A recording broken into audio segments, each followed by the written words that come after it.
കൊല്ലം കരുനാഗപ്പള്ളി താലൂക്ക് ആശുപത്രിയിൽ ചികിത്സാ പിഴവിനെ തുടർന്ന് യുവതി മരിച്ചു എന്ന ആരോപണം ഉയർന്നിട്ടുണ്ട്. പ്രസവ ശസ്ത്രക്രിയയ്ക്കിടെ ഗുരുതരാവസ്ഥയിലായ ജാരിയത്ത് എന്ന 22-കാരി മരിച്ച സംഭവത്തിലാണ് കുടുംബാംഗങ്ങൾ പരാതിയുമായി രംഗത്തെത്തിയത്. അനസ്തേഷ്യ ഡോക്ടർക്കു വേണ്ടി കൈക്കൂലി ചോദിച്ചുവെന്നും ആരോപണം ഉയർന്നിട്ടുണ്ട്. അതേസമയം വീഴ്ചയില്ലെന്നും പ്രസവശേഷം യുവതിക്ക് രക്തസമ്മർദ്ദം കൂടിയെന്നും കരുനാഗപ്പള്ളി താലൂക്ക് ആശുപത്രി സൂപ്രണ്ട് ഡോക്ടർ അൽഫോൺസ് 24നോട് പ്രതികരിച്ചു. ചികിത്സാപരമായിട്ടല്ലാതെ നമ്മള് സിസ്റ്ററിനൊക്കെ ചെയ്തു. പെട്ടെന്ന് അതിന്റെ BP കുറഞ്ഞു. എന്നിട്ട് മെഡിക്കൽ കോളേജിലേക്ക് നമ്മൾ റെഫർ ചെയ്ത് വിട്ടു. അത് ശരിക്കും ഒരു പോസ്റ്റ് വാർട്ടം ഇങ്ങനെ ചിലർക്ക് ഹാർട്ടിന്റെ പ്രവർത്തനങ്ങൾക്ക് പ്രശ്നങ്ങൾ വരാം. പോസ്റ്റ് വാർട്ടം കാർഡിയോമയോപ്പതി ഇല്ല, അങ്ങനെയാണ് മെഡിക്കൽ കോളേജിൽ പറയുന്നത്. അതൊരു സീരിയസ് കണ്ടീഷനാണ്. അത് ഡെവലപ്പ് ചെയ്തുകൊണ്ടാണെന്നാണ് പറയുന്നത്. പോസ്റ്റ്മോർട്ടം ചെയ്തതിന് ശേഷമേ നമുക്ക് പറയാനൊക്കത്തുള്ളൂ. അപ്പൊ അത് ഡിപ്പാർട്ട്മെന്റ് അതിനെ കുറിച്ച് നോക്കുന്നുണ്ട് കൂടുതൽ. നമ്മുടെ ഭാഗത്തോടെ വീഴ്ച ഉണ്ടായിട്ടുണ്ടായിരുന്നോ? ഇല്ല, നമ്മുടെ ഭാഗത്ത് നമ്മൾ ആവശ്യമായിട്ട് പെട്ടെന്ന് സിസ്റ്ററിനെല്ലാം നടത്തി. അതുപോലെ BP കുറഞ്ഞപ്പോഴത്തേക്ക് ആവശ്യമായ ട്രീറ്റ്മെന്റുകളെല്ലാം കൊടുത്തിട്ടുണ്ട്. റെഫർ ചെയ്ത് വിട്ടായിരുന്നു. നമ്മൾ അവിടുന്ന് ഒരു ഡോക്ടർ പോലും അക്കമ്പനി ചെയ്തില്ല എന്ന് പറയുന്നുണ്ടായിരുന്നു ഈ ആംബുലൻസിനെ. ഡോക്ടർ അക്കമ്പനി അത് നമ്മൾ ആംബുലൻസ് നോക്കിയിട്ടായതുകൊണ്ട് ട്രെയിൻഡ് നേഴ്സ് ഉണ്ടായിരുന്നു, അതുകൊണ്ടാണ്. ഇതിനകത്ത് അനസ്തേഷ്യ ഡോക്ടറെ അവരോട് 2500 രൂപ ആവശ്യപ്പെട്ടു എന്നും പറയുന്നു. സംഭവം നടക്കുന്നത് എനിക്ക് അറിയില്ല കേട്ടോ. സംഭവം സാർ എന്തായാലും അന്വേഷിക്കുന്നുണ്ടോ ഈ വിഷയം? സാർ എന്തായാലും അന്വേഷണം അല്ല സാറ് അന്വേഷിക്കുന്നുണ്ടോന്ന് ചോദിച്ചതാണ്. അല്ലാതെ ഗുരുതരാവസ്ഥയിലായ യുവതി ആലപ്പുഴ മെഡിക്കൽ കോളേജ് ആശുപത്രിയിൽ ചികിത്സയിരിക്കെയാണ് മരിച്ചത്. കൊല്ലത്തു നിന്നും അരുൺരാജ് തയ്യാറാക്കിയ വിശദമായ റിപ്പോർട്ടിലേക്കാണ് ഇനി പോകുന്നത്. പ്രസവത്തെ തുടർന്ന് മരിച്ച ജാരിയത്തിന്റെ വീട്ടിലാണ് ഉള്ളത്.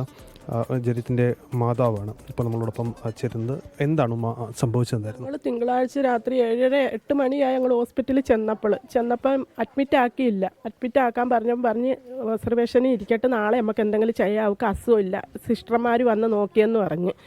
അപ്പോൾ ഞങ്ങൾ ചൊവ്വാഴ്ച രാവിലെ 12 മണിയാണെങ്കിൽ എൻ്റെ കുഞ്ഞിൻ്റെ കാര്യത്തിന് ഒരു എന്തോനും വരുന്നില്ല.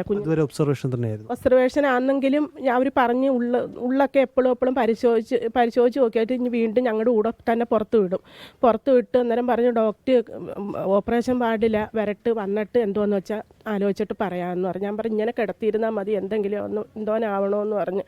അന്നേരം ഇന്നലെ ഇച്ചിരി കഴിഞ്ഞപ്പോൾ ഡോക്ടർ വന്ന്, ശാലം കഴിഞ്ഞ ഡോക്ടർ വന്നപ്പോൾ എൻ്റെ മോളെ അന്നേരം എൻ്റെ മോളെ ഇറങ്ങി വന്നിട്ട് പറഞ്ഞു ഉമ്മ അഡ്മിറ്റ് ആക്കി, നൗഫലിക്ക അടുത്ത് വരെ പോയി അഡ്മിറ്റ് ചെയ്തിട്ട് എടുത്തുകൊണ്ട് പറയാൻ പറഞ്ഞു. അന്നേരം എൻ്റെ മോൾക്ക് വേദനയുണ്ട്. പക്ഷേ ഈ ഡോക്ടർ പറയുന്നത് ഡേറ്റ് കിടപ്പുണ്ട്, അഡ്മിറ്റ് ആക്കി. അതുകൊണ്ട് ഇനി വീട്ടിൽ പോവണ്ട, എന്തായാലും ഡേറ്റ് ഉണ്ടെങ്കിലും ചെറിയ പെയിനേ ഉള്ളൂ അവൾക്ക്, അവളിവിടെ കിടക്കട്ടെ, ഇങ്ങനെ തന്നെ പറഞ്ഞു, അവളിവിടെ കിടക്കട്ടെ എന്ന് പറഞ്ഞു.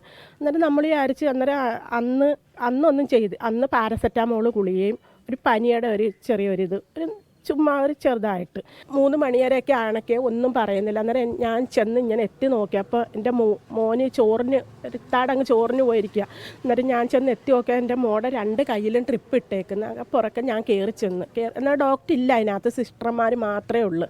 എന്നിട്ട് ഞാൻ കയറി ചെന്ന് ഞാൻ ചോദിച്ചു എന്താ മോളെ? അമ്മ ആ ഡോക്ടർ പറഞ്ഞ് എനിക്ക് പെയിൻ വന്ന് പ്രസവിച്ചാൽ മതി, അല്ല ട്രിപ്പും ഇട്ട് ഇഞ്ചക്ഷനും എടുത്ത് എനിക്ക് നോർമൽ ഡെലിവറി എന്നുള്ളതാണ് ഡോക്ടർ പറഞ്ഞത്. അത് തന്നെ അന്ന് തൊട്ടേക്ക് ഇന്ന് വരെയും പറയുന്ന ആ ഒരു സംഭവമായിരുന്നു. എൻ്റെ മോള് പാല് കുടിച്ച്, ബന്ന് തിന്ന്, ബിസ്ക്കറ്റ് തിന്ന്, കട്ടൻ ചായ കുടിച്ച് വൈകുന്നേരത്ത് ഇതെല്ലാം എൻ്റെ മോള് ചെയ്യുന്നെങ്കിൽ എൻ്റെ മോൾക്ക് പ്രസവത്തിൻ്റെ അസുഖം കൊണ്ട് ഉടുതുണി ഇല്ലാതെ എൻ്റെ മോള് അതിനകത്ത് കിടന്ന് പമ്പരം കറങ്ങുന്ന കണക്ക് കറങ്ങി.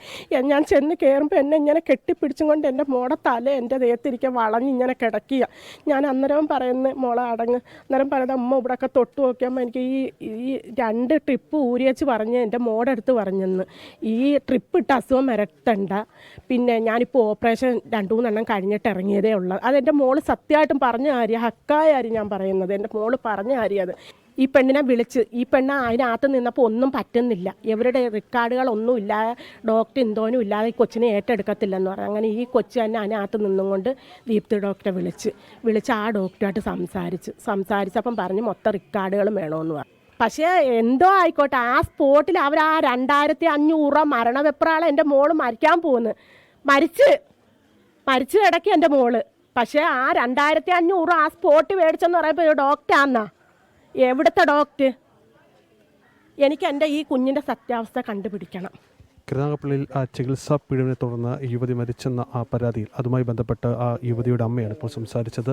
കൂടുതൽ അന്വേഷണം ഇക്കാര്യത്തിൽ വേണമെന്നുള്ളതാണ് ഈ കുടുംബത്തിന്റെ ഏറ്റവും പ്രധാനപ്പെട്ട ആവശ്യം. ലോകത്തെവിടെയായാലും ഏത് സമയത്തും 24 വാർത്തകളും ഓഗ്മെന്റഡ് റിയാലിറ്റി പാക്കേജുകളും എക്സ്പ്ലെയിനറുകളും വിശദമായി കാണാൻ ഞങ്ങളുടെ യൂട്യൂബ് ചാനൽ നിങ്ങൾക്ക് സബ്സ്ക്രൈബ് ചെയ്യാം.